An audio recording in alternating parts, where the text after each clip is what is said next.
బంగారాన్ని సురక్షితమైన ఇన్వెస్ట్మెంట్ సాధనంగా చూస్తారు. అందుకే పసిడి ధర ప్రతికూల పరిస్థితుల్లో పరుగులు పెడుతూ వస్తుంది. కరోనా వైరస్ శరవేగంగా విస్తరిస్తున్న తరుణంలో కూడా బంగారం ధర భారీగా పెరిగింది. ఆగస్టు నెలలో ఏకంగా కొత్త రికార్డు స్థాయికి చేరింది. అందుకే చాలామంది బంగారంలో ఇన్వెస్ట్ చేస్తూ ఉంటారు. కరోనా వైరస్ కారణంగా లాక్డౌన్ నేపథ్యంలో బంగారం ధర భారీగా పెరిగింది. అయితే పసిడి ధర భారీగానే తగ్గింది కూడా. ఆగస్టు నెల గరిష్ట స్థాయితో పోలిస్తే బంగారం ధర 5,000కు పైగా పడిపోయింది.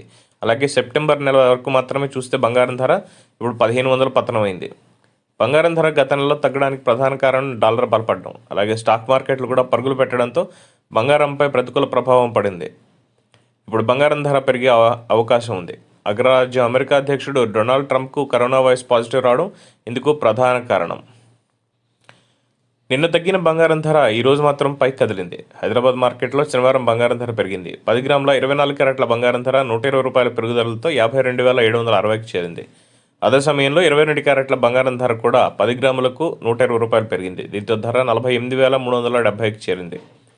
బంగారం ధర పెరిగితే వెండి ధర కూడా ఇదే ధరలో నడిచింది. కేజీ వెండి ధర 500 పరుగులు పెట్టింది. దీంతో వెండి ధర 61,200కు చేరింది. పరిశ్రమ యూనిట్లు నాణ్యత తయారీదారుల నుండి డిమాండ్ పుంజుకోవడం ఇందుకు ప్రధాన కారణంగా చెప్పుకోవచ్చు. మరోవైపు అంతర్జాతీయ మార్కెట్లో మాత్రం బంగారం ధర పడిపోయింది. బంగారం ధర ఔన్స్కు 0.64% తగ్గుదలతో $1,904కు క్షీణించింది. బంగారం ధర తగ్గితే వెండి ధర కూడా ఇదే ధరలో నడిచింది. వెండి ధర ఔన్స్కు 1.58% తగ్గుదలతో $23.87 క్షీణించింది. బంగారం ధరపై ప్రభావం చూపే అంశాలు చాలానే ఉంటాయి. ద్రవ్యోల్బణం, గ్లోబల్ మార్కెట్, పసిడి ధరల్లో మార్పు, కేంద్ర బ్యాంకుల వద్ద ఉన్న బంగారం నిల్వలు, వడ్డీ రేట్లు, జ్యువెలరీ మార్కెట్, భౌగోళిక ఉద్రిక్తతలు, వాణిజ్య యుద్ధాలు వంటి పలు అంశాలు పసిడి ధరపై ప్రభావం చూపుతాయి.